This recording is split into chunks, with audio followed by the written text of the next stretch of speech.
कहानी शुरू होती है एक छोटे लड़के जोध से, जो बारिश में अपनी कागज की नाव के पीछे पीछे दौड़ रहा होता है। लेकिन अचानक नाव बहकर चली जाती है सीधे एक अंधेरी नाली के अंदर। जॉर्ज झुककर अंदर झांकता है और वहां से झलक मिलती है एक डरावने पेनीपाइज जोकर की। Hiya, Georgie. What a nice boat.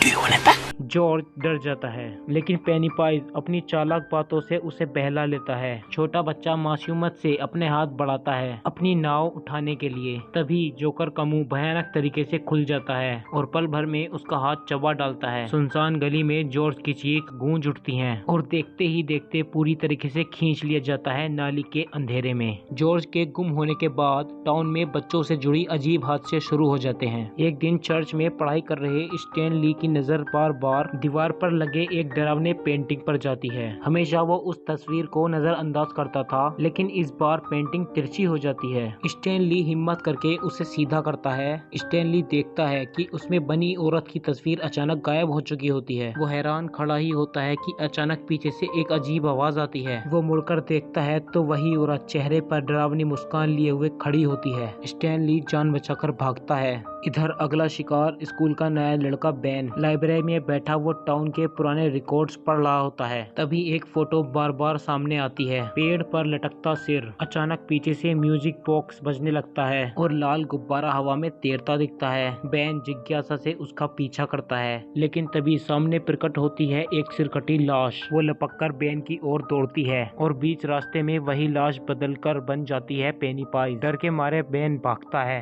और तभी लाइब्रेरी का गार्ड देखता है कि सब कुछ गायब हो जाता है। लेकिन लाइब्रेरी से निकलते ही उस पर असली गुंडों का हमला होता है। हेनरी बोरवस और उसके गैंग की बेरहमी झेलते हुए बेन किसी तरह भाग निकलता है। भागते भागते वो नदी के किनारे स्टैनली और बाकी दोस्तों से टकरा जाता है। चोटों से भरे बेन को देखकर बिल, जो जॉर्ज का बड़ा भाई है, फिलहाल भाई की तलाश छोड़कर उसे दवा दिलाने का फैसला करता है। लेकिन फार्मेसी में उनके पास पैसे कम पड़ जाते हैं। तभी मिलती है क्लास की लड़की बेवरली। चालाकी से वो फार्मासिस्ट को डिस्ट्रैक्ट कर बिल और दोस्तों को दवा लेने का मौका दे देती है। इस मदद के बाद बेन सबको अपने घर बुलाता है। उसके कमरे में दीवार पर टंगे हैं ढेरों टाउन की हिस्ट्री से जुड़े डॉक्यूमेंट्स और फोटोज। फिर बेन बताता है कि उसने डेरी शहर के बारे में कुछ खौफनाक बातें ढूंढी हैं। धीरे धीरे बेन की रिसर्च से सबको पता चलता है कि यह टाउन हर 27 साल में बच्चों की रहस्यमय गुमशुदगी का शिकार होता है और सारी कड़ियां जुड़ती हैं एक डरावनी जगह से जिसे लोग कहते हैं वेल हाउस। बिल को शक है कि उसका भाई जॉर्ज शायद वहीं कैद है, लेकिन जब वो बेन से पूछता है तो बेन बताता है कि अभी तक उसने उसका सही लोकेशन ढूंढा नहीं। यह सुनकर सबको लगता है कि बेन बस मनगढ़ंत बातें कर रहा है। यहाँ तक बिल भी थोड़ा डगमगा जाता है। मगर जैसे ही वे सब बेन के घर से निकलते हैं, अलग अलग अजीब घटनाएं शुरू हो जाती हैं। सबसे पहले एडी, जिसे अस्थमा है, टाउन के हॉन्टेड हाउस के पास से गुजरते हुए अचानक बीमार पड़ जाता है। जब वो इनहेलर निकाल रहा होता है तभी घर का दरवाजा अपने आप खुल जाता है। वेहार्ट और यू लुकिंग के डर से हाथ कांपते हैं और सारी दवाइयां जमीन पर गिर जाती हैं। जैसे ही एडी उन्हें उठाने झुकता है, सामने से निकलती है एक सूखी सड़ी हुई हाथ वाली लाश। एडी पहली बार इतना डरावना क्रिएचर देखता है। उसके पैर सुन्न हो जाते हैं। वो भागने की कोशिश करता है और तभी सामने प्रकट होता है पेनीपाइज, हाथ में दर्जनों लाल गुब्बारे लिए। मीठी मगर खतरनाक आवाज में उसे घर के अंदर बुलाता हुआ,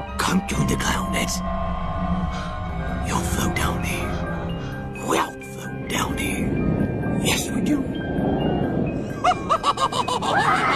उसकी खतरनाक हंसी के साथ एडी जान बचाकर भाग निकलता है। उधर बेवरली अपने घर के बाथरूम में अजीब फुसफुसाहट की आवाज सुनती है।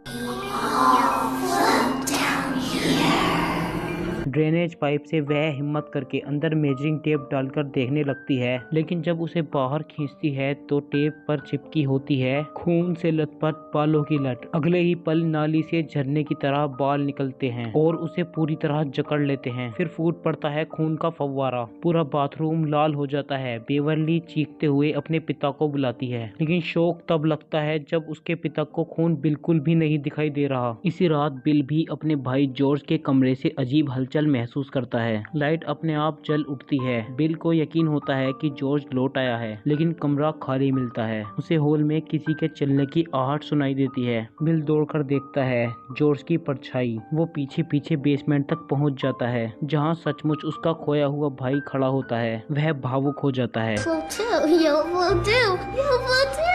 लेकिन तभी जॉर्ज का चेहरा धीरे धीरे विकृत होने लगता है और पानी से निकलता है असली राक्षस पेनीपाइज। वो बिल पर टूट पड़ता है, मगर बिल किसी तरह अपनी जान बचाकर भाग निकलता है। अगले दिन बेवरली अपने दोस्तों को बाथरूम में ले जाकर सब कुछ दिखाती है, और जैसे ही बाकी सब भी उस खून से सने बाथरूम को देख लेते हैं, बेवरली को यकीन हो जाता है कि वह हेलुसिनेट नहीं कर रही थी। अब सारे दोस्त मान जाते हैं कि यह क्लाउन सिर्फ उसका नहीं, सबका कॉमन दुश्मन है। उसी वक्त उन्हें सड़क पर हेनरी बोरवस और उसके गुंडों की गाड़ी दिखाई देती है। बिल को शक होता है कि वे माइक को परेशान कर रहे होंगे। सच में पास की नदी के किनारे माइक गुंडों से घिरा हुआ मिलता है और फिर शुरू होती है स्टोन वॉर। बिल और उसके दोस्त पत्थरों की बरसात कर देते हैं और आखिरकार हेनरी और उसकी गैंग को भागना पड़ता है। उस दिन के बाद माइक भी लूजर्स क्लब का हिस्सा बन जाता है। जैसे जैसे दिन बीतते हैं, टाउन के बच्चों की गुमशुदगी तेजी से बढ़ने लगती है। बेन को पूरा यकीन हो जाता है कि इन सब के पीछे वही खतरनाक क्लाउन है। तभी माइक भी अपना डरावना किस्सा सुनाता है। कुछ दिन पहले जब वह पार्ट टाइम काम कर रहा था,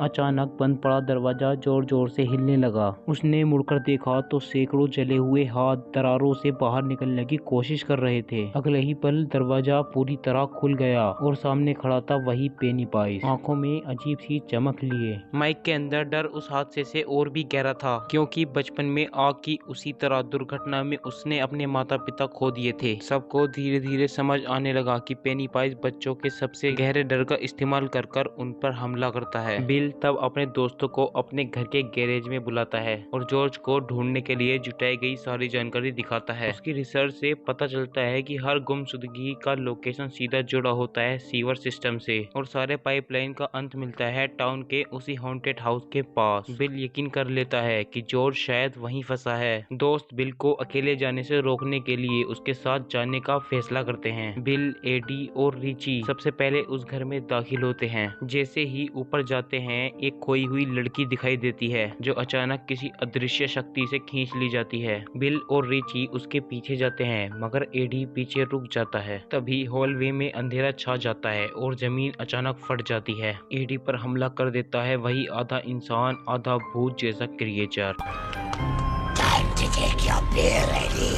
एडी नीचे गिरकर बुरी तरह घायल हो जाता है। उसका हाथ टूट जाता है। तभी सामने रखा पुराना फ्रिज अपने आप खुल जाता है और उसमें से निकलता है एक विशाल पेनीपाइज, अजीब और डरावनी चाल में एडी की तरफ रेंगते हुए। वो एडी के हाथ पकड़कर खाने की कोशिश करता है। एडी भी दहशत में उसकी पकड़ से छूटने की कोशिश करता है। जैसे ही एडी का डर चरम सीमा पर पहुंचता है, पेनीपाइज और भी ज्यादा खुश हो जाता है और अपना खून से सना हुआ मुंह बड़ा करके उसे निगलने की कोशिश करता है। लेकिन बिल और रिची दरवाजा तोड़कर सही समय पर अंदर आ जाते हैं। एडी को अपने दोस्तों को देखकर थोड़ी हिम्मत मिलती है और उसका डर कम होता है। पेनीपाइज गुस्से से बेकाबू हो जाता है। तभी अचानक बेवरली एक लंबी आयरन की रोड उसके सर के पार कर देती है। जख्मी पेनीपाइज गुस्से से दहाड़ता है, लेकिन हालात उसके खिलाफ होते हैं, इसलिए वो गुस्से से चीखते हुए नाली में वापस गायब हो जाता है। बिल इस मौके को आखिरी मौका मानता है और सबको कहता है कि हमें उसे तुरंत खत्म करना होगा ताकि जॉर्ज और बाकी बच्चों को बचा सकें। लेकिन हैरानी की बात यह थी कि बेवरली को छोड़कर कोई भी उसका साथ देने को तैयार नहीं था। बाकी सब सोचते हैं कि पेनीपाइज अगली बार तो 27 साल बाद ही आएगा और तब तक वे बड़े हो चुके होंगे। मतलब उस समय जोकर उनका कुछ नहीं बिगाड़ पाएगा। सबको लगा था कि पेनीपाइज 27 साल बाद ही लौटेगा, लेकिन अगले ही दिन वह सीधे बेवरली के घर पहुंच जाता है और उसे अगवा कर लेता है। यह खबर सुनते ही बिल और उसके सारे दोस्त गुस्से से तमतमा उठते हैं। हर कोई हथियार उठाकर हॉन्टेड हाउस की ओर निकल पड़ता है। उधर बेवरली जागती है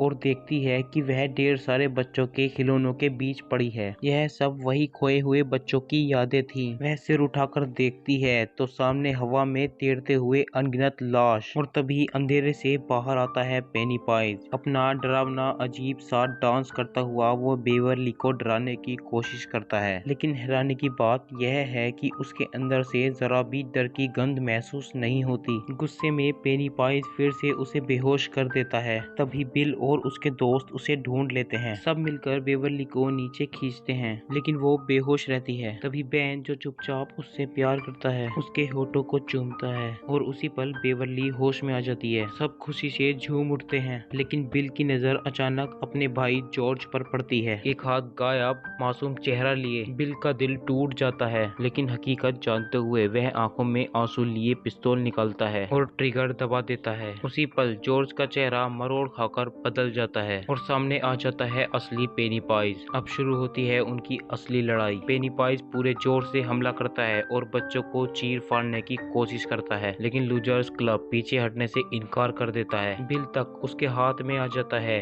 और पेनीपाइज डील करने की कोशिश करता है। मुझे बिल को दे दो, फिर मैं बाकी सबको छोड़ दूंगा। लेकिन ये बच्चे डर को पीछे छोड़ चुके थे। वे सब चिल्लाते हैं, नॉट टुडे, और फिर मिलकर उस पर टूट पड़ते हैं। बिना डर की ताकत के पेनीपाइज धीरे धीरे कमजोर पड़ जाता है। वो चीखता है, दौड़ता है, लेकिन बच्चों की एकता और हिम्मत के सामने पिघलने लगता है। आखिरकार लूजर्स क्लब मिलकर उसे तब तक पीटते हैं जब तक वह पूरी तरह गायब नहीं हो जाता। जैसे ही वह मरता है तो बच्चों के तैरते शव नीचे गिर जाते हैं। बिल वहीं अपने भाई जॉर्ज का पीला रेनकोट देखता है और पहली बार टूटकर रो पड़ता है। हॉन्टेड हाउस से निकलते हुए सब बच्चे वादा करते हैं कि अगर पेनीपाइज 27 साल बाद फिर से लौटा तो चाहे वे दुनिया में कहीं भी हों, सब वापस आएंगे और उसे खत्म करेंगे, क्योंकि उन्होंने समझ लिया था कि सच्चा हथियार डर नहीं बल्कि दोस्ती और एकता है। और इसी के साथ यह डरावनी मगर यादगार कहानी यहीं खत्म होती है।